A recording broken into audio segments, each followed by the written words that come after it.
था कि कोई भी लाइन को कोई भी पॉइंट इंटरनली डिवाइड कर सकता है या एक्सटर्नली डिवाइड कर सकता है। ठीक है, कल लेट नाइट आया था ना डीपीपी, कोई बात नहीं, आज आपको पूरा दिन का टाइम था ना, 1 घंटा आधा घंटे का डीपीपी और हाफ एन आवर। तो अगर आपका टाइम मैनेजमेंट अच्छा है तो आप कर लोगे, नहीं अच्छा है तो नहीं कर पाओगे, सिंपल इज दैट। अच्छा चलिए लिखिए, अगला टॉपिक है हार्मोनिक कॉन्जुगेशन। ठीक है, नाम सुन के लग रहा है कि हार्मोनिक सीरीज से रिलेटेड है और असल में है भी, है ना। क्या आपको पता है हार्मोनिक प्रोग्रेशन क्या होता है? बिल्कुल पता होगा। हार्मोनिक प्रोग्रेशन एक्चुअल में अरिथमेटिक प्रोग्रेशन का उल्टा होता है, कह सकते हैं अपने ना। अगर 3 numbers A B C if they are in H P, तो इसका मतलब क्या हो जाएगा, इनके उल्टे, इनके उल्टे 1/A 1/B 1/C they are in A P. समझ में आया क्या, है ना। तो अगर 3 नंबर्स एच पी में है, if 3 numbers are in H P, तो उनका उल्टा एपी में होता है। अगर ये 3 नंबर्स एपी में है, अब इनका उल्टा अपन एपी से डील करते हैं। अगर ये 3 नंबर्स एपी में, तो बीच वाले का double will be equal to अगल बगल वालों का सम।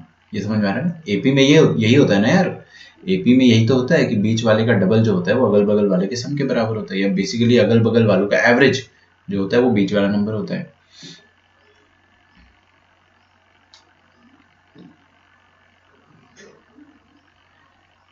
ठीक है, चलिए। तो मैंने आज होमवर्क नहीं लिखा ना आपका डीपीपी का, थोड़ा टाइम देता हूँ आपको, ठीक है, शाम तक भेजिए, शाम को अपडेट कर दूंगा।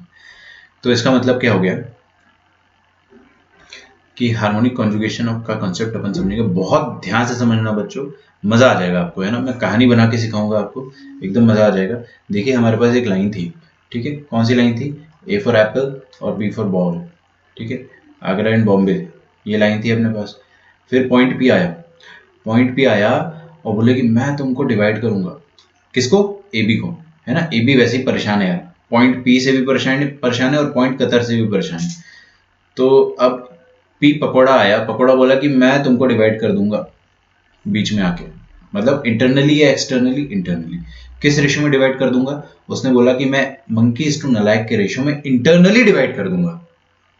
ठीक है, तो क्या आप रेशो को लिख पाओगे? बिल्कुल लिख देंगे सर, क्या बात कर रहे हो। देखो सबसे पहले पकौड़ा पॉइंट लिखने का, ऊपर और नीचे, ठीक है। फिर उसके बाद क्या लिखेंगे, पी ए, फिर पी के साथ बी, तो P A upon P B, this is equal to M upon N, this is the first ratio. इसको अपन कहेंगे इंटरनल डिवीजन। ये रफ लिखा है, इसको आप चाहे तो लिखे, ना लिखे कोई फर्क नहीं पड़ता है। ठीक है, अब पी ने बोला कि यार मैंने तो डिवाइड कर दिया, तो क्यू ने बोला कि जब पी ने डिवाइड कर दिया है तो हम क्यों ना करें। तो क्यू आया, कतर आया, कतर बोला कि मैं भी डिवाइड करूंगा, किसको, ए बी को, लेकिन मैं एक्सटर्नली डिवाइड करूंगा, मैं एक्सटर्नली डिवाइड करूंगा इन द सेम रेशो। मतलब पकौड़ा आया, उसने इंटरनली डिवाइड करा, मंकीज टू नलायक एम एस टू इन के रेशो में। कतर आया, उसने भी डिवाइड करा बट एक्सटर्नली करा इन द सेम रेशो। ठीक है, तो आप रेशो लिख पाओगे, हाँ, कतर, कतर, कतर को ए के साथ लिखना, कतर को बी के साथ लिखना। उसके बाद देखिए कौन से रेशो में डिवाइड करा, सेम रेशो मंकीज टू नलायक बट एक्सटर्नली। ठीक है, अब ये जो स्ट्रेंज फिनोमिनन हुआ है कि पकोड़ा आया, उसने भी m बाय n के रेशियो में डिवाइड करा, कतर आया, उसने भी m बाय n के रेशियो में डिवाइड करा, एक ने इंटरनली करा, एक ने एक्सटर्नली करा। इस रेशियो को अपन कहते, इस पर्टिकुलर सीन जो हो रहा है अपने सामने, इसको अपन कहते हैं हार्मोनिक कॉन्जुगेशन। ठीक है, हार्मोनिक कॉन्जुगेशन का मतलब क्या हो गया, आप ये कह सकते हो कि यहां पर ये रिजल्ट पाया गया है ना, जो गणितज्ञ थे, जो मैथमेटिशियन थे, उन्होंने ये रिजल्ट पाया कि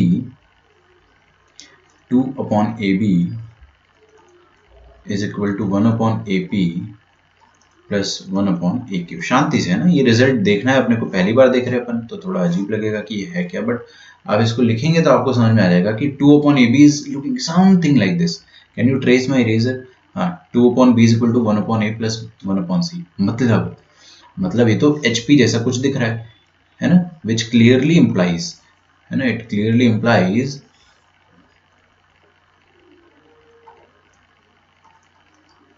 दैट कौन कौन से नंबर एचपी में है, कौन कौन से नंबर एचपी में, ये तो डेफिनेटली बीच वाला है, तो ये अगल बगल वाले होंगे, है ना। तो आप क्या कह सकते हो, 1 upon A P, 1 upon A Q and sorry बीच वाला तो ये आएगा ना 2 अपॉन ए बी, मतलब 1 अपॉन ए बी और 1 अपॉन ए क्यू।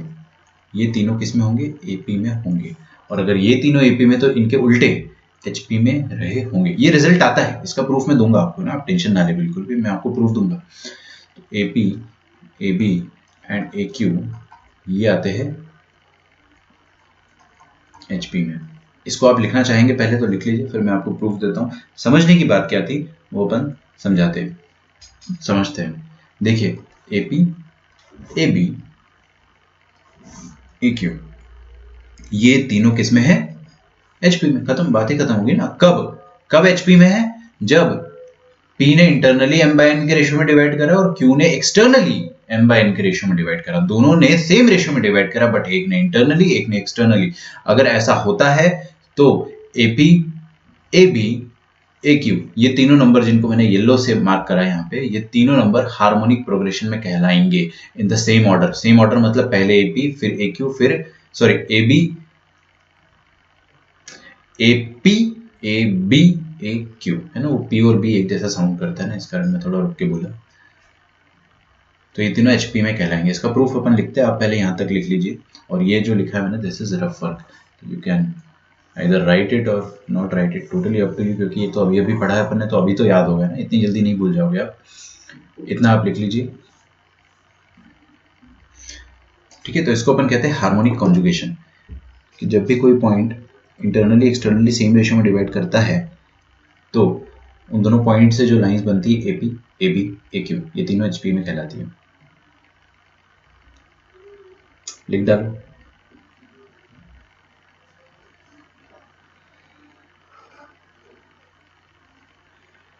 इसको मैं अंग्रेजी में लिखवा दूंगा आपको पूरा, पहले आप यहाँ तक अच्छे से लिखे, समझ लीजिए इसको।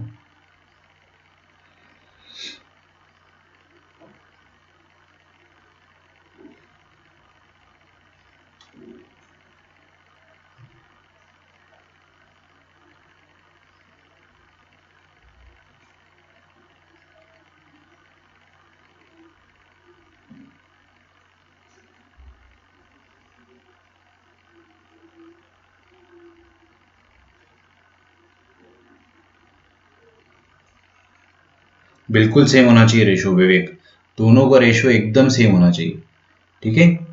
एक पॉइंट पकौड़ा आया, उसने इंटरनली डिवाइड करा किस रेशो में? M:N रेशो में। कतर आया, कतर को भी सेम रेशो में डिवाइड करना पड़ेगा एक्सटर्नली, है ना, तब जाके हार्मोनिक कॉन्जुगेशन का सीन बनेगा हमारे सामने।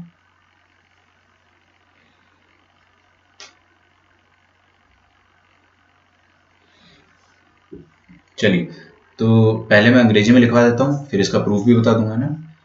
तो आप लोग, अगर आपके पास जगह है, जगह तो होगी ना नीचे तो काफी, लिखिए। Let A and B, let A and B are two given points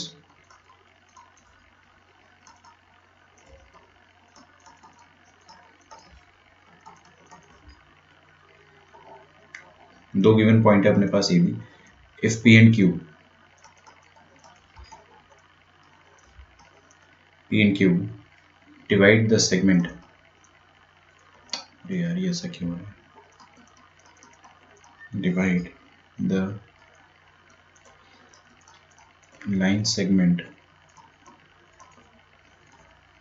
AB in the same ratio,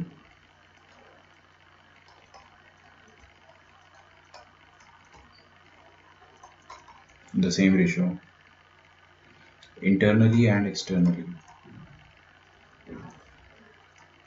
internally and externally respectively,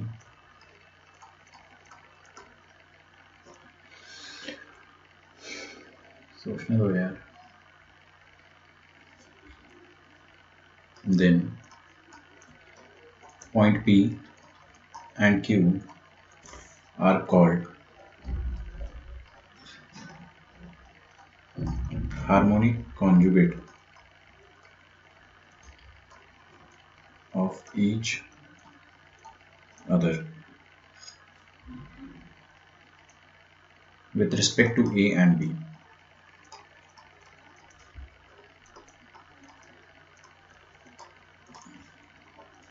ठीक है, लिखिए पहले यहाँ तक, फिर अपन इसमें थोड़ा सा और मैथमेटिक्स लगाते हैं। अच्छा, आज 10:47 को आया, ठीक है कोई बात नहीं है ना। आप एक काम करेंगे, अपनी क्लास खत्म होती है आज आपको 9 बजे से पहले डीपीपी सबमिट करना है। फेयर इनफ, काफी टाइम है ना। 9 बजे is a very good time. 9 बजे मैं सेकंड डीपीपी भी डाल दूंगा सीक्वेंस एंड सीरीज की। तो इनिशियल क्वेश्चंस जो आएंगे, initial DPPs will be easier ones, फिर the latter ones will be difficult. ठीक है, अभी मैं लेवल 1 टाइप के क्वेश्चन दूंगा, फिर 2 और 3 के भी क्वेश्चन दूंगा, तो उसको आप करते रहे। और साथ में अपन स्ट्रेट लाइंस बहुत जल्द स्टार्ट करेंगे, मॉड्यूल से सॉल्व करना है ना। तो समझ में आ गया आपको, पी और क्यू हार्मोनिक कॉन्जुगेट है एक दूसरे के, ऐसा कहा जाता है ना। चलिए, तो अपने को यहां से क्या पता है, एम अपॉन एन का रेशियो क्या है, P A upon P B. मैं इसका प्रूफ दे देता हूं ना, चलिए तो लिखिए मेरे साथ प्रूफ। ठीक है, प्रूफ को अपन ब्लू कलर के इंक से लिखते हैं ताकि वो अलग से नजर आए कि यहाँ प्रूफ चल रहा है। तो देखिए एम अपॉन एन क्या है, P A upon P B है ना। M upon N is P A upon P B is Q A upon Q B as well. अरे भाई ये भी तो है। ओके, अच्छा मैं क्या करता हूँ, रेसिप्रोकल कर देता हूँ बोथ साइड्स।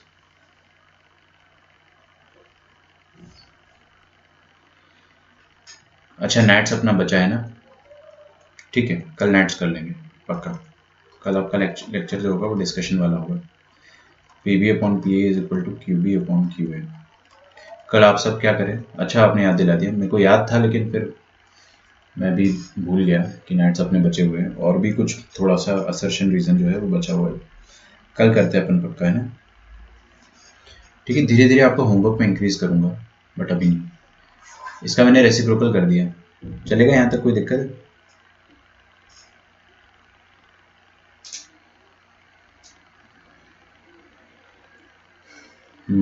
तो इसका मतलब क्या हो गया कि ये पी बी लिखा है ना, और ये क्यू बी लिखा है, तो पीबी को मैं क्या लिख सकता हूँ, ये रहा पीबी को आई कैन राइट एज, ध्यान से देखिएगा है ना, ये वाला जो डिस्टेंस है पीबी, इसको मैं क्या लिख सकता हूँ, A B minus A P. ध्यान से देखो, रोने मत लग जाना किसी तरीके कैसे लिख दिया, ये ए बी ये ए पी है ना, दोनों को सब्ट्रैक्ट कर देंगे तो पीबी आ जाएगा। तो PB can be written as A P minus, क्या था, A B minus A P है ना, sorry, A B minus A P divided by A P. P A मतलब ए पी, ए की बात है ना। क्यूबी को क्या लिख देंगे अपन, ये रहा क्यूबी को I can write as A Q minus A B, है ना। देख लो समझ लो, है ना, कोई भी रोने वाली बात नहीं है यहाँ पे, पूरा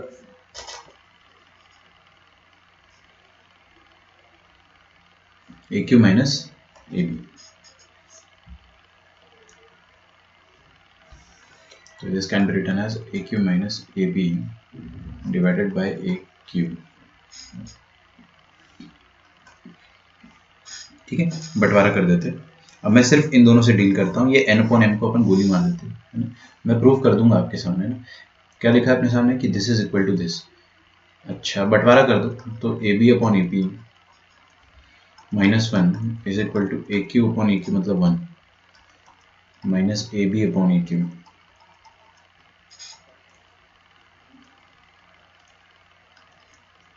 ओके, दोनों को एक तरफ ले आते हैं, तो A P upon A B,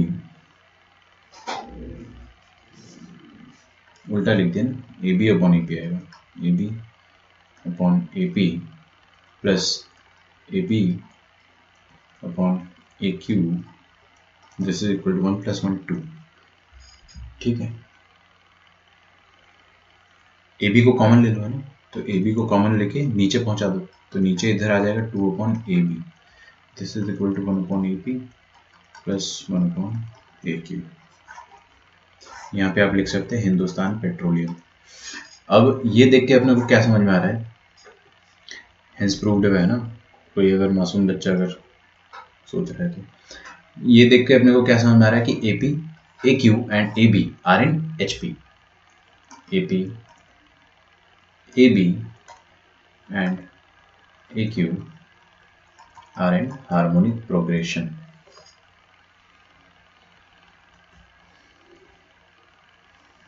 ठीक है, लिख डालो उसको, छोटा सा प्रूफ था। प्रूफ में नहीं भी बताता ना तो कुछ फर्क नहीं पड़ता, बट मैंने बता दिया, ऐसे ही बता दिया।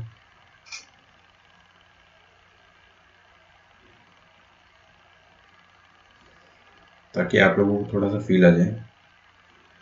अब अपने को एक चीज समझ में आ गई है कि अगर एक लाइन को, है ना, एक लाइन पर दो गुंडे अटैक कर दे, गुंडे समझते ना, दो गुंडे अगर एक लाइन पर अटैक कर देते हैं और एक इंटरनली अटैक करता है एक एक्सटर्नली अटैक करता है, लेकिन दोनों का अटैक सेम रेशियो का है, तो दोनों गुंडे क्या कहलाएंगे, हार्मोनिक कॉन्जुगेट। मतलब अगर लाइन को वो दो गुंडे दूर से दिखाई देंगे सेम रेशियो में डिवाइड करने वाले, तो लाइन क्या बोलेगी, अबे यार हार्मोनिक कॉन्जुगेट आ रहे हैं एक दूसरे के, है ना। तो पकोड़ा एंड कतर are said to be harmonic conjugate of each other if they divide the line in the same ratio, one internally and the other externally। ठीक है, तो इसी बात पर एक क्वेश्चन फ्रेम करते हैं अपन।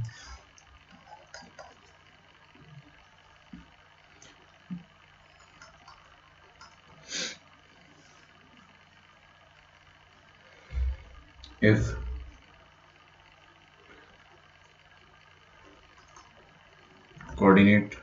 coordinates प्लूरल आ जाएगा ना, दो चीज, of A and B are 0,0 and 9,0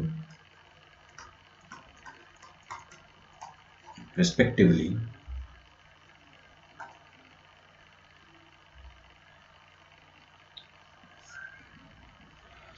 then find the coordinates of the point का नाम अपन क्या देते हैं, Q, such that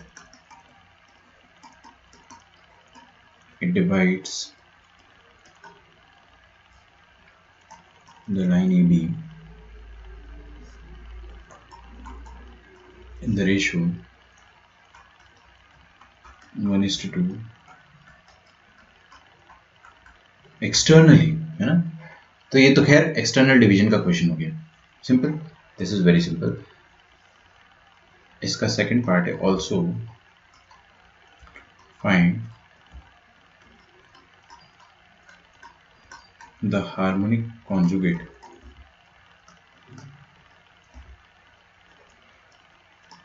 of point Q। ठीक है, सवाल छाप लो पहले, फिर अपन इसको सॉल्व करते हैं।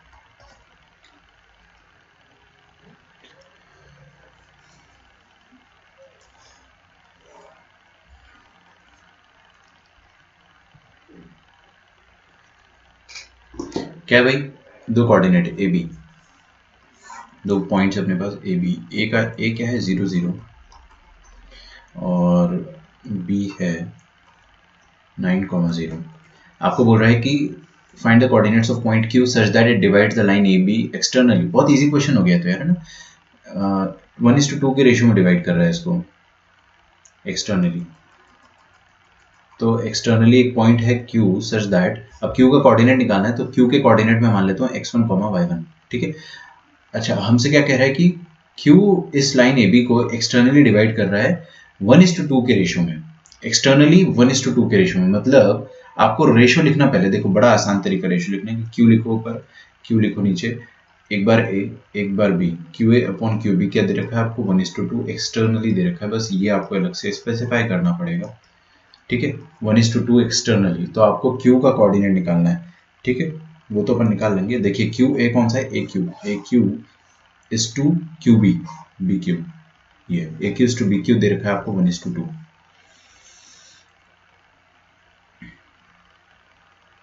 अच्छा, इधर देखिए प्लीज प्लीज प्लीज प्लीज, आगे देखिए, बहुत इंपॉर्टेंट चीज बता रहा हूँ मैं आपको, बहुत ही ज्यादा। ए क्यू और क्यूबी में से कौन बड़ा है? आपको क्या बड़ा नजर आ रहा है ए क्यू और क्यूबी में से?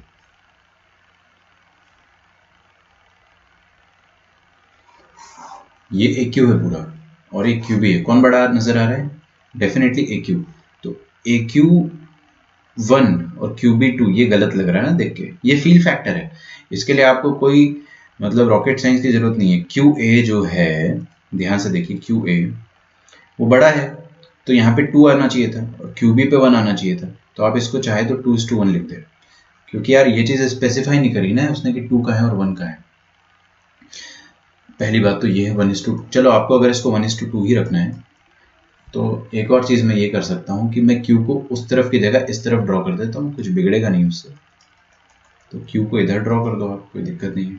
ठीक है, मैं एक बार और एक्सप्लेन कर देता हूँ मैं क्या समझाना चाह रहा था। देखिए, Q A upon Q B दे रखा है 1:2। मान लो क्यू वन है, क्यू ए वन है और क्यू बी टू है, तो हमको नजर आ रहा है कि क्यू ए बड़ा आ रहा है और बड़ा रेशो वन और छोटा रेशो टू, ये बात मज़ेदार नहीं लग रही है। तो हमने क्या करा, हमने क्यू को इस तरफ ड्रॉ कर लिया, हमने क्यू को इस तरफ ड्रॉ कर लिया ताकि ये क्यू ए छोटा दिखे और क्यू बी बड़ा दिखे, है ना, ताकि आपका आंसर सटीक आए, एकदम एक्यूरेट। चलिए, कुछ नहीं, उससे फर्क थोड़ा सा पड़ेगा, बस आपको कॉमन सेंस ही लगाना है। तो रेशो कितना है? 1:2 एक्सटर्नली। मैंने ट्रिक क्या बताई थी आपको? ट्रिक बताई थी मैंने आपको, 1:2 एक्सटर्नली को बोल दो आप 1:2 इंटरनली, है ना, 1:2 इंटरनली।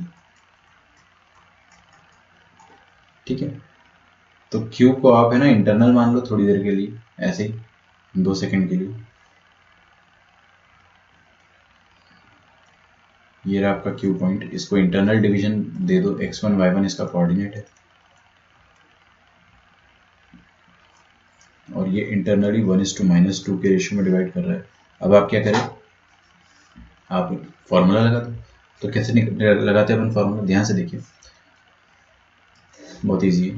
1 दूर वाला एक्स कोऑर्डिनेट प्लस -2 दूर वाला एक्स कोऑर्डिनेट अपॉन 1 प्लस -2, तो 9 अपॉन -1 -9। सही आ रहा है आपका विवेक, है ना। मैं इसलिए नहीं बोल रहा था क्योंकि मेरे को आंसर नहीं पता है, निकालना पड़ेगा। अच्छा, दूसरा देखते हैं अपन, y कोऑर्डिनेट ना, तो ये x1 आ गया अपने पास। काफ़ी इजी फॉर्मूले, छोटा सा कॉमन सेंस लगाया मैंने, वो 5वीं क्लास का बच्चा भी लगा लेगा ना। ए क्यू बिग है, डेफिनेटली ए क्यू बिग है, तो अपन ने ए क्यू को छोटा नहीं रख सकते ना, तो वही मैंने करा, वो तो अपन ने देख लिया था, मैंने कमेंट आपका भी देखा। अच्छा, अभी यहाँ पे देखते हैं अपन, 1 कोऑर्डिनेट निकालना है ना, तो दूर वाला y कोऑर्डिनेट, तो 1 0 प्लस -2 के दूर वाला y कोऑर्डिनेट कौन है, ये भी 0 है, तो -2 0 डिवाइडेड बाय 1 प्लस -2। ठीक है, तो ये आ गया आपका y1, और y1 कितना आ जाएगा, ऊपर 0 आ रहा है तो 0 ही आएगा। अब ये इसको मिटा दो यहाँ से, ये तो अपन जुगाड़ लगाते हैं ना, दिस इज ट्रिक, ये तो ट्रिक है भाई। तो ट्रिक को आप है ना ऐसे हटा दो, चुपके से यूज किया, हटा दिया, ताकि मार्केट में किसी को पता ना चले ट्रिक के बारे में। तो यह आ गया आपका क्यू पॉइंट। क्यू पॉइंट क्या आया था, -9,0।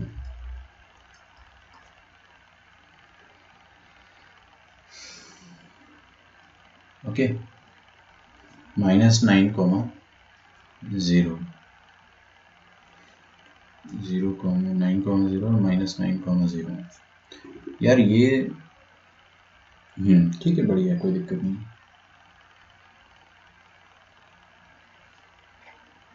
अब आपको क्या करना है, ए का कोऑर्डिनेट, क्यू का कोऑर्डिनेट तो पता चल गया है, तो कतर क्या कर रहा है, ए बी को डिवाइड कर रहा है एक्सटर्नली, किस रेशियो में, 1:2 में। अब आपको कतर का कॉन्जुगेट निकालना है, कौन सा, हार्मोनिक कॉन्जुगेट। तो किसी भी पॉइंट का Q divides A B externally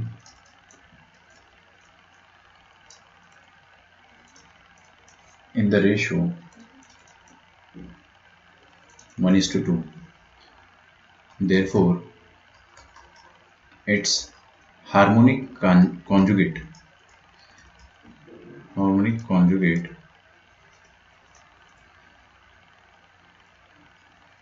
let us say P will divide AB internally in the same ratio. अब मैं इतना ज्ञान इसलिए लिख रहा हूँ यहाँ पे क्योंकि ये अपनी क्लास नोट्स है। आईआईटी के क्वेश्चन में अपन ऐसा नहीं करेंगे। कॉन्जुगेट आया खटाखट आंसर टाइप करने का, ये तो आप रिवाइज करोगे ना, इस कारण मैं लिखवा देता हूँ ताकि आपको आज से 5-6 महीने बाद अगर एक पढ़ो आप तो बिल्कुल भी दिक्कत ना जाए। इन द सेम रेशियो 1:2, ठीक है। तो let us come back to this, मतलब आपको इसका Q का हार्मोनिक कॉन्जुगेट निकालना है तो क्या करें आप, P मान लो उसको। अब P क्या करेगा, Q एक्सटर्नली डिवाइड कर रहा था 1:2 के रेशियो में, तो P इंटरनली डिवाइड करेगा 1:2 के रेशियो में। यही तो होता है हार्मोनिक कॉन्जुगेट। और क्या होता है हार्मोनिक कॉन्जुगेट, मतलब ये जो कतर था वो भी डिवाइड कर रहा था, तो पकौड़ा बोला कि हम भी करेंगे, है ना भाई, हम भी करेंगे। तो नहीं गलत नहीं लगा, सोचने के बाद गलत नहीं लगा, वो बाइसेक्ट कर रहा है। 1 मिनट के लिए थोड़ा सा लगा, लेकिन फिर आई थॉट कि हाँ सही तो है, 2:1 का रेशियो यही तो होता है कि मिड पॉइंट पे आ जाए। अच्छा, पी पॉइंट क्या करेगा, इंटरनली डिवाइड करेगा 1:2 के रेशियो में। तो पी के कोऑर्डिनेट निकालने हैं, तो आप मान लो इसको x2, y2, ठीक है। तो x2 अपन निकाल लेंगे यहाँ से। देखिए x2 कैसे आएगा, बड़ा इजी है। 1 इंटू दूर वाला x कोऑर्डिनेट 9, 1:9 प्लस 2 इंटू दूर वाला x coordinate 0, 2:0, 1:9 plus 2:0 upon 1 plus 2, so 9/3 is 3, और y2 कितना आ जाएगा, 1 इंटू दूर वाला y कोऑर्डिनेट 0 और 2 इंटू दूर वाला y कोऑर्डिनेट 0, दोनों ही 0 है ना, पास या दूर। तो 1:0 plus 2 into 0 divided by 1 plus 2, ये तो फॉर्मेलिटी के लिए लिख दिया मैंने, बट आंसर 0 है। तो आपका आंसर ये क्या हो जाएगा, p के कोऑर्डिनेट आ जाएंगे 3,0, ओके। ये x1 y1 था और वो x2 y2, 3,0 आ गया, अपना आंसर आ गया। तो आप क्या बोल दोगे, coordinates of p that is 3,0, coordinates of q -9,0, and इधर से आप बोल दोगे p and q are harmonic conjugate of each other।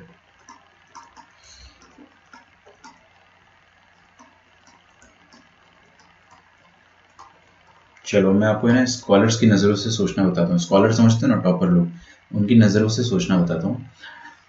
जब भी ये आप पढ़ो ना तो आपके दिमाग में फर्स्ट थॉट आना चाहिए कि ये चीज़ मैं कितने दिनों तक याद रख पाऊंगा।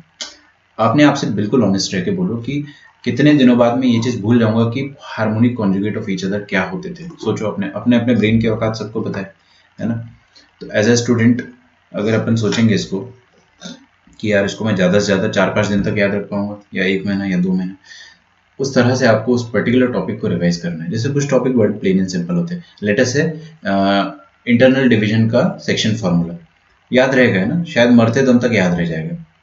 जीपी के एन टर्म्स का सीरीज, हाँ 2-3 साल आराम से याद रह जाएगा, और अच्छे से पढ़ा है, क्वेश्चन करे तो शायद मरते दम तक याद रह जाएगा। हार्मोनिक कॉन्जुगेट, हाँ ये दिक्कत है ना, ये थोड़ा नया है, ये मरते दम तक तो याद नहीं रहेगा, कितना भी कर लो, चाहे आप आईआईटी निकाल लो, आप भूल जाओगे, 4 साल 5 साल बाद तो भूल जाओगे। तो आपको ऐसे सोचना है कि ये टॉपिक जो है, ये कंसेप्ट जो है, ये भूलने वाला है, तो इस पे रिवीजन ज़्यादा करना है अपने को, ठीक है। लिखिए अगला topic, 4 different points of the triangle.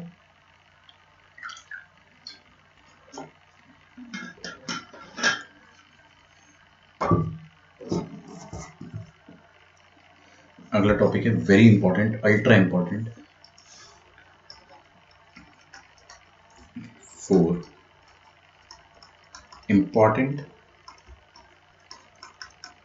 points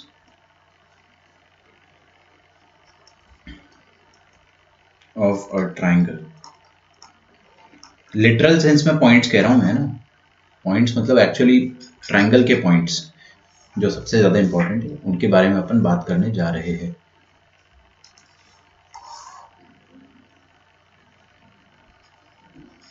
तो पहला पॉइंट जो है,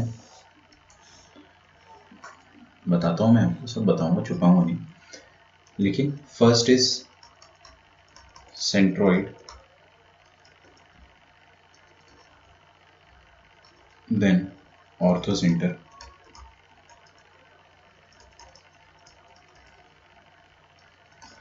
एक्चुअली सीक्वेंस आगे पीछे हो जाएगा। मैं आपको इन सेंटर भी बताना चाहता हूँ, तो पहले इन सेंटर लिख देते हैं।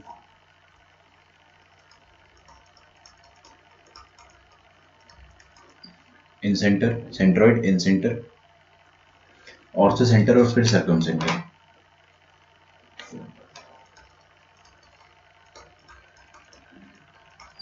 Ortho centre and then circum centre.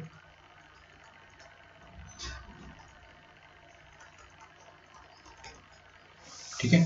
अच्छा, इन सब का स्टैंडर्ड नोटेशन होता है। स्टैंडर्ड नोटेशन मतलब क्या होता है कि आप इनको एक सिंबल से डिनोट करते हो।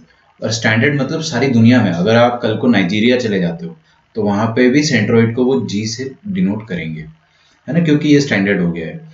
अच्छा, इन सेंटर को आई से डिनोट करते हैं, ऑर्थो सेंटर को एच से डिनोट करते हैं और सर्कम सेंटर को ओ से डिनोट करते हैं। देखने में काफी अटपटा लगता है, मुझे भी लगा था, है ना, गुस्सा भी आता है कि भाई सीधे सीधे सर्कम सेंटर को सी लिख देते हैं, ऑर्थो सेंटर को ओ लिख देते हैं, इन सेंटर को तो चलो आई लिख दिया इन्होंने, सेंट्रोइड को आप सी लिख देते, है ना, या चलो कुछ और लिख देते सेंट्रोइड को, बट आपने GIHO लिखा है तो ये थोड़ा सा याद करना मुश्किल है ना। तो याद करने के ट्रिक्स मैं बताता हूँ, ठीक है, एकदम गरीबों वाले ट्रिक्स बताऊंगा। 10वीं की कक्षा में आपने पढ़ा है, मुझे पता है। सेंट्रोइड तो आपने डेफिनेटली पढ़ा है 10वीं कक्षा में। Incentre, orthocentre, circumcentre नहीं पढ़ा है आपने। फाउंडेशन वाले बच्चों को मैंने पढ़ाया था, but I am pretty sure कि आप भूल गए होंगे, क्योंकि यार ह्यूमन ब्रेन है ना, कितने दिन तक रिटेन कर पाए आप। मैं आपको बताऊं, मैंने आपको अगर उस समय पढ़ाया भी होगा फाउंडेशन में, फाउंडेशन वाले बच्चों को तो पढ़ाया था मैंने, याद भी है मुझे, सेंट्रोइड का एग्जाम्पल दिया था मैंने आपको सेंटर ऑफ मास से। तो आप एक दो दिन बाद ही भूल गए होंगे, क्योंकि रिविजन नहीं है ना, आपका ब्रेन उस चीज को इंपॉर्टेंस नहीं दिया, तो आप भूल गए। तो सब कुछ उसी पे है कि कितने दिन तक याद रख पाते हैं। चलिए, मैं आपको सबसे पहले इनका GIHO कैसे याद रखना है वो बताता हूँ ना। मैंने कैसे याद रखा था, कभी भी दिक्कत नहीं जाती है, कभी भी दिक्कत नहीं जाती है मुझे कि G मतलब सेंट्रोइड, I मतलब इन सेंटर, H मतलब ऑर्थो सेंटर और O मतलब सर्कम सेंटर। काफी इजी तरीका बताता हूँ मैं आपको, आप देखिएगा, शायद आपको अच्छा लगेगा, लेकिन याद जरूर आ जाएगा। अच्छा नहीं भी लगेगा तो भी आपको याद रह जाएगा।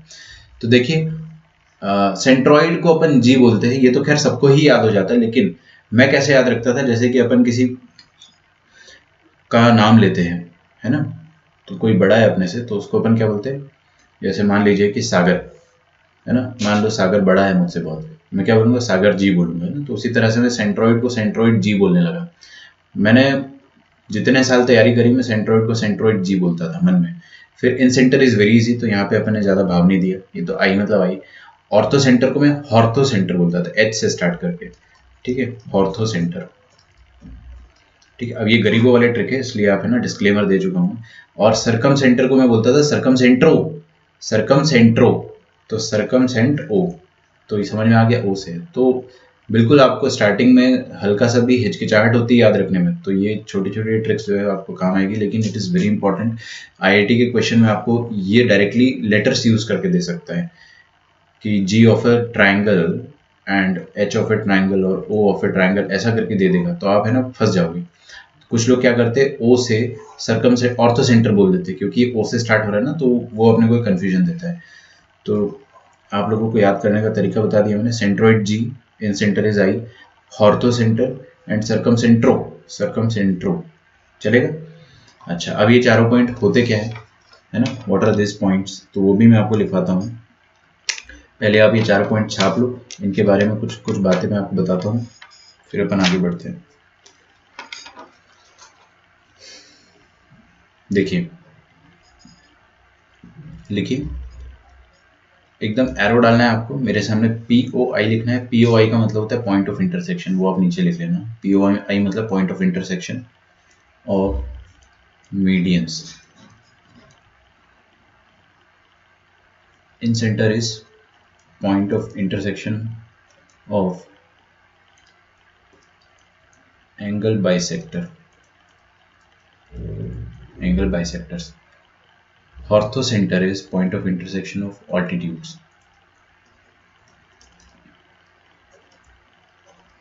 डिटेल में पढ़ेंगे अपन, बिल्कुल आपको टेंशन नहीं लेना है, बस मेरे साथ साथ आप सॉल्व करें। And circumcentre is point of intersection of perpendicular bisector.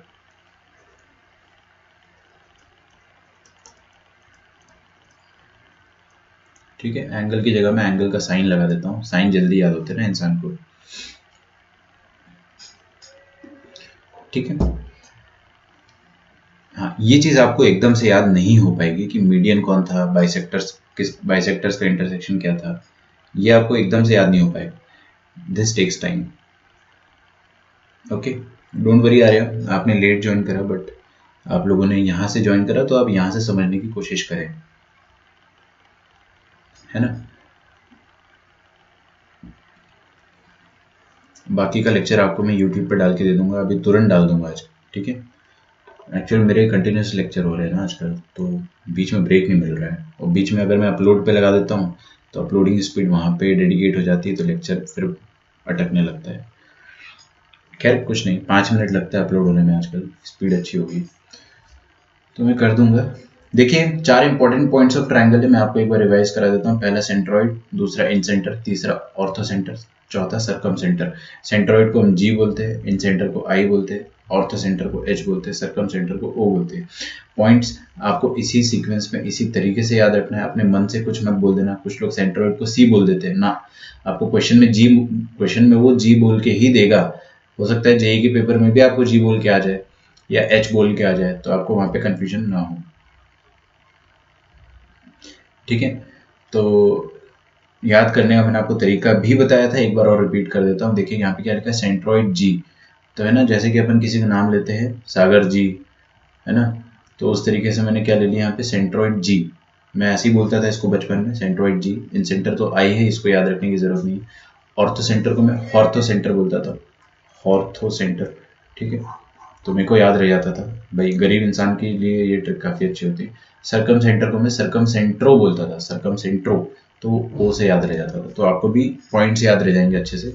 अब कौन किसका पॉइंट ऑफ इंटरसेक्शन है, centroid is the point of intersection of medians. This is very easy to remember, क्योंकि अपन ये सेंटर ऑफ मास में भी पढ़ते हैं। चैप्टर आपने अगर पढ़ा होगा, नहीं पढ़ा होगा तो आप पढ़ोगे। Incentre angle bisector, orthocentre altitude, circumcentre angle bisector, perpendicular bisector. ठीक है, चलिए स्टार्ट करते हैं।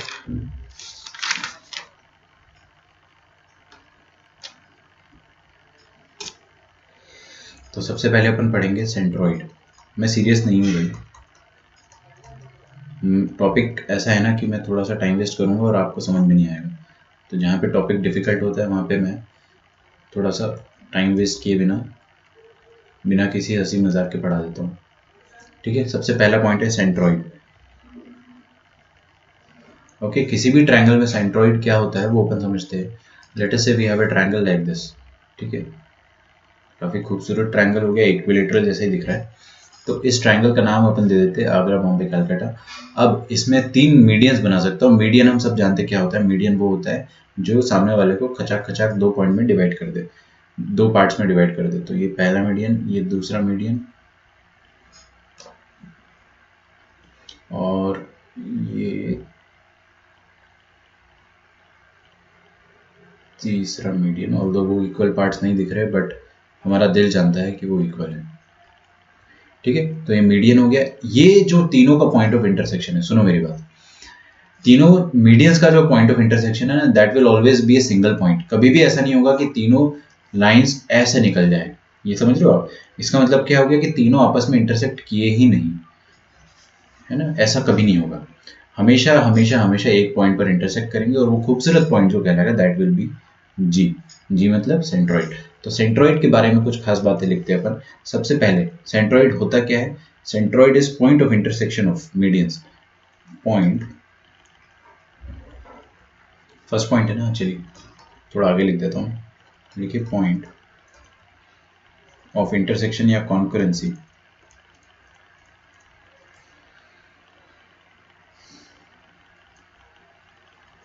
Of medians. सेकंड,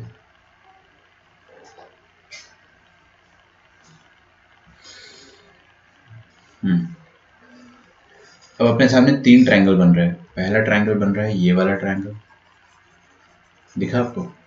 और दूसरा ट्रायंगल बन रहा है ये वाला ट्रायंगल, ठीक है। और तीसरा ट्रायंगल जिसको मैंने शेड नहीं किया है, जिसको मैं अभी शेड कर देता हूँ। तो ये तीनों ट्रायंगल्स जो है, इन तीनों के एरिया जो आएंगे सेम आएंगे। ये अपन ने कॉन्ग्रुएंसी वाले चैप्टर में पढ़ा था, क्लास 8th या 9th में भी है ना, कॉन्ग्रुएंसी 9th में होता है ना।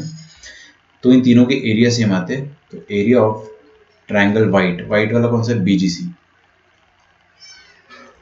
This is equal to area of triangle AGB या एजीसी, कुछ भी लिख दो।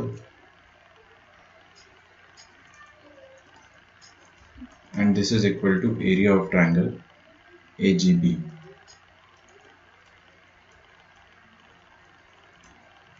ठीक है। तो ये तीनों ट्रायंगल्स के एरिया क्या आएंगे? बराबर आएंगे हमेशा। थर्ड पॉइंट कि मीडियन कभी भी ट्रायंगल के बाहर नहीं जाएगा। कभी भी ऐसा नहीं होगा कि ट्रायंगल का मीडियन इधर आ रहा है ट्रायंगल के बाहर, never. It can happen with other points, दूसरे पॉइंट्स के साथ हो सकता है वो, है ना, ऑर्थो सेंटर के साथ हो सकता है, लेकिन मीडियन के साथ कभी भी नहीं होगा। तो मीडियन लिखिए, ये आप लिख लो, अभी आपको धीरे से समझ में आएगा अगला पॉइंट जब अपन आगे पढ़ लेंगे। इररिस्पेक्टिव किस किस के बाहर आ जाता है मैं बताऊं आपको? ऑर्थो सेंटर और सरकम सेंट्रो, इन दोनों के बाहर ये दोनों पॉइंट जो है ट्रायंगल के बाहर निकल जाते हैं। इसको भी याद करने का मैंने ट्रिक बताया था, लास्ट ईयर भी बताया था, इस साल भी बताऊंगा। ठीक है, मैं कैसे याद रखता था कि ओ बाहर निकल गया, तो ये दोनों पॉइंट्स बाहर निकल सकते हैं। कब निकलेंगे, कैसे निकलेंगे, वो अपन बाद में देखेंगे यार, अभी से टेंशन मत लेना। ठीक है, तो इररिस्पेक्टिव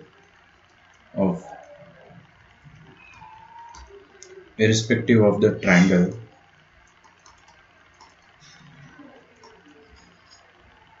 centroid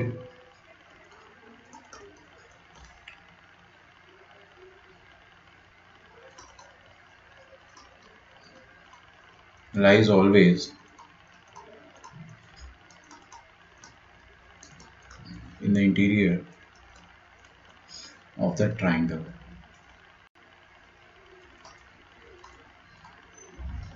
ओके अच्छा, हाँ मेरे को पता है आप समझे नहीं हो, मैं बताता हूँ आपको। Centroid always lies in the interior of the triangle. Centroid कभी भी ट्रायंगल के बाहर नहीं जाएगा।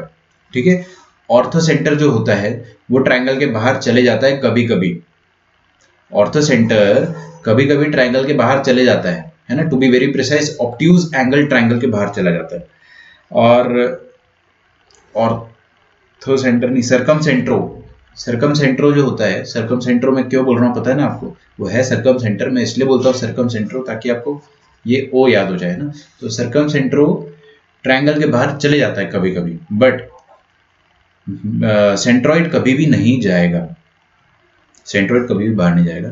मैं क्या करता हूँ, ए पॉइंट के कोऑर्डिनेट्स को x1 y1 मान लेता हूँ, बी पॉइंट के कोऑर्डिनेट्स को अपन x2 y2 मान लेते हैं, और सी के कोऑर्डिनेट्स को हम x3 y3 मान लेते हैं। तो जी के कोऑर्डिनेट क्या आ जाएंगे वो अपन निकाल सकते हैं। ठीक है, लिखिए कोऑर्डिनेट्स ऑफ जी। जी के कोऑर्डिनेट क्या होते हैं, ये तो क्लास 10 में भी पढ़ा होगा अपन ने। x1 plus x2 plus x3 divided by 3, y1 plus y2 plus y3 divided by 3। लिख डालो इसे।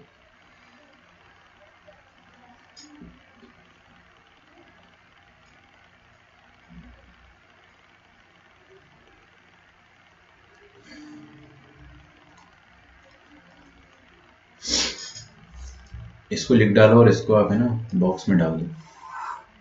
This is ultra important and ultra easy as well. याद रखना कुछ मुश्किल थोड़ी है। तीनों पॉइंट्स का अरिथमेटिक मीन, तीनों पॉइंट्स का y कोऑर्डिनेट, तीनों x कोऑर्डिनेट का अरिथमेटिक मीन और तीनों y कोऑर्डिनेट का अरिथमेटिक मीन। ठीक है, तो centroids of G, coordinates of G अपन ने निकाल लिया, क्या है x1 plus x2 plus x3 bye 3। अच्छा, अगली बात लिखिए, centroid divides the median in the ratio 2:1। लिखो इसको। जो सेंट्रॉइड होता है वो सारे मीडियंस को, मीडियन कितने होते हैं, एक ट्राइंगल में 3 मीडियन होते हैं ना, तो सारे मीडियंस को सेंट्रॉइड 2:1 के रेशियो में डिवाइड करेगा। ठीक है, 2:1 के रेशियो में डिवाइड करेगा। ये बात very very very very very very very very very very important है। इस पे अपन 5 सितारे लगा सकते हैं ना, ये आपको बहुत सारे क्वेश्चंस देगी।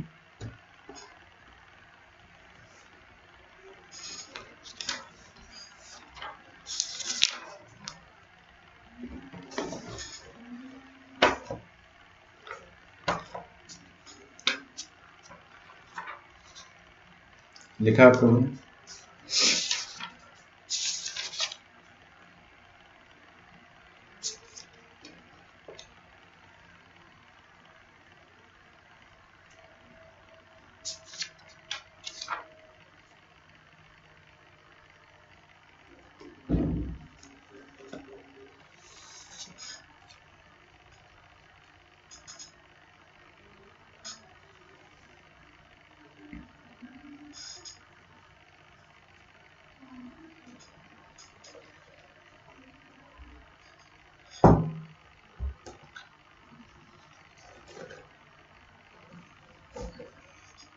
ओके,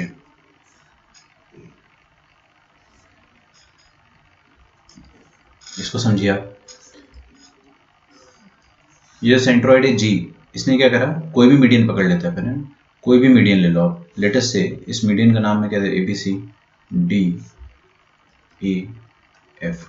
तो ये वाला मीडियन दिख रहा है आपको, एडी मीडियन। इस एडी मीडियन को ये 2:1 के रेशियो में डिवाइड करेगा हमेशा। कुछ बच्चे क्या करते हैं, फोर्थ पॉइंट नहीं समझा, बता तो रहा हूँ यार, बता तो रहा हूँ, वही बता रहा हूँ मैं।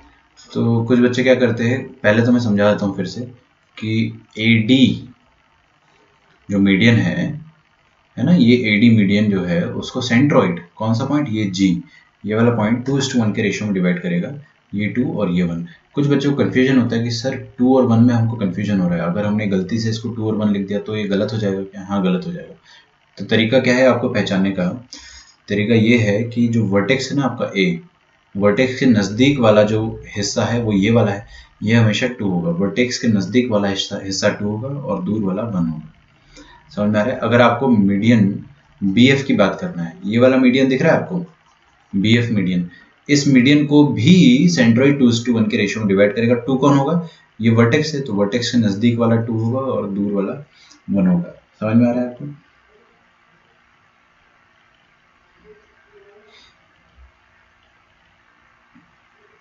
विवेक, आप जो कह रहे हो वो डायरेक्ट सिलेबस के होते हैं, लगभग 50% होते हैं, 40 to 50%। डायरेक्ट 11th के सिलेबस के पूछ रहे हो ना, तो 40 to 50% कह सकते हैं आप इजीली। समझ में आ गया आपको ये वाला पॉइंट? तो आप क्या कह सकते हो कि ए जी अपॉन जी डी, ये ए जी और ये जी डी है ना, ये क्या होता है, ये होता है 2:1। ठीक है, इस चीज को अपन नीचे लिख देते हैं। तो A G upon G D, this is 2:1। And एक और है, एक और मीडियन अपने पास ये वाला, तो बी जी और जी एफ। ठीक है, ये दोनों भी क्या हो जाएंगे, 2:1 हो जाएंगे, B G upon G F.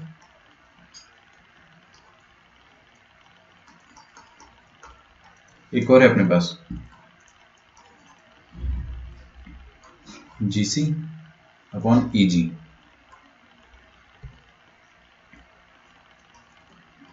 Ji C upon E G, this is also 2:1। कोई दिक्कत? सेंट्रॉइड की सारी कहानी खत्म। यहाँ से आपको मैं डायरेक्टली क्वेश्चन दूंगा।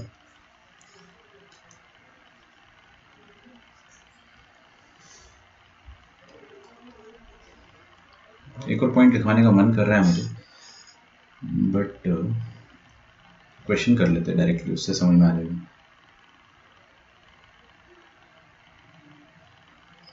ठीक है, आप लोग थोड़ा पेशेंस रखा करो ना, मैं आपको आपसे कुछ छुपाऊंगा नहीं, है ना, सब कुछ पढ़ाऊंगा आपको।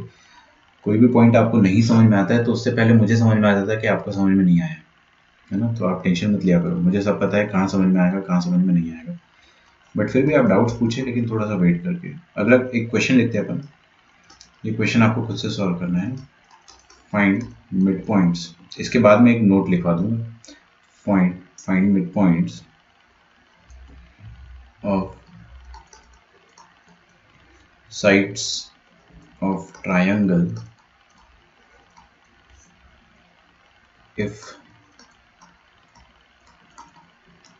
vertices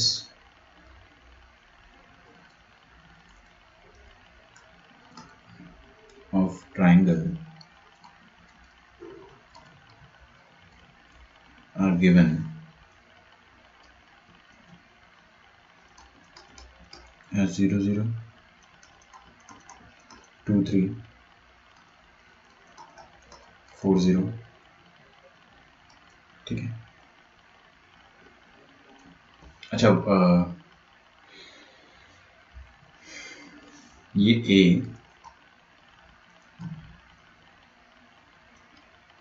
B C ऐसा लिख लो ना। अब एक और क्वेश्चन है आपके लिए, इसी का second part. Also find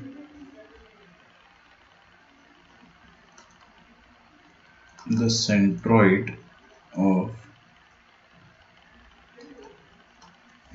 the triangle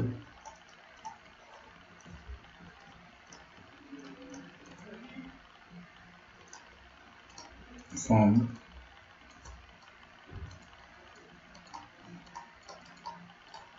by the midpoints of all the sides। ठीक है।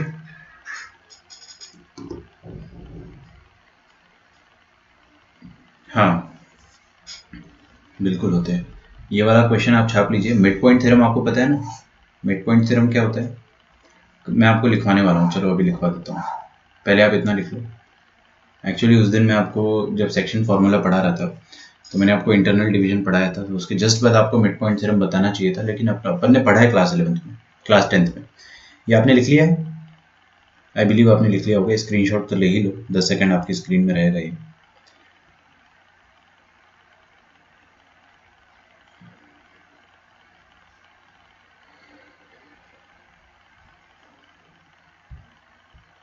ओके।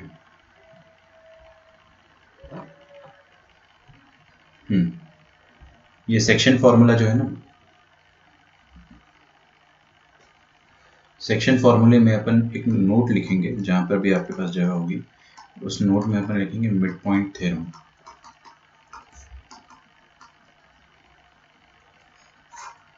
ठीक है, ये P लिखा हुआ है आई गेस, तो उसमें लिखिए if P is mid point of AB then P is given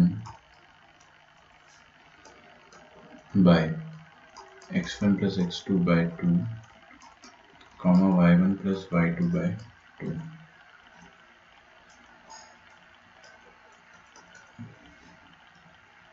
ठीक है, तो क्या होता है x1 प्लस x2 बाई 2, ये हो जाएगा आपका x3, है ना। कब, जब P मिड पॉइंट हो, और P मिड पॉइंट होगा अगर, तो ये m/n का रेशियो किसका हो जाएगा, 1:1 का रेशियो हो जाएगा। तो आप है ना एक्चुअल में इस फॉर्मूले से भी कर सकते हो, यहाँ पे mn की जगह 1+1 आ जाएगा, यहाँ पे 1 और यहाँ पे 1, तो देखिए ना x2 प्लस x1 अपॉन 2, वही फॉर्मूला बन जाता है। बट खैर अपने को पता होना चाहिए चीज़, है ना। ये मिड पॉइंट थ्योरम होगा। स्क्रीनशॉट नहीं कर सकते कोई बात नहीं भाई, मैं आपको ये चीज़ लिखवा चुका हूँ। हाँ मैं यूट्यूब पे ही डाल दूंगा, अभी ऐप अपना हैंग हो रहा है मुझे पता है। ठीक है, तो ये मिड पॉइंट थ्योरम क्वेश्चन एक बार और आपकी स्क्रीन के सामने रहेगा फॉर 20 मोर सेकेंड्स। तो आज अपन ने बहुत कम पढ़ा है, काफ़ी पढ़ लिया, लेकिन 1.5 आवर्स जो होते हैं वो प्रीमियम होते हैं, वो 1.5 आवर्स में ज़्यादा कंसेप्ट पढ़ जाते हैं अपने, ऐसा मेरा मानना है। चलिए कल मिलते हैं अपन, है ना। तो ये क्वेश्चन आपको खुद से सॉल्व करना है, बहुत इजी क्वेश्चन है। ये मैंने जानबूझ के आपको दिया ताकि एक सिंपल सा ऑब्जर्वेशन आपको समझ में आए, वो मैं आपको कल ही समझाऊंगा, ठीक है। तो अगर आप कह रहे हैं कि स्क्रीनशॉट नहीं ले सकते तो मैं ट्राई करता हूँ। ओके, डिसअलाउ कर दिया ना। चलिए फिर अपन कल मिलते हैं ना। Bye everyone. क्वेश्चन आपने लिख लिया होगा, टेक केयर। यूट्यूब पे अभी तुरंत मिल जाएगा आपको, है ना, जस्ट आफ्टर 10 मिनट्स आपको ये यूट्यूब पे मिल जाएगा। चलिए बाय बाय।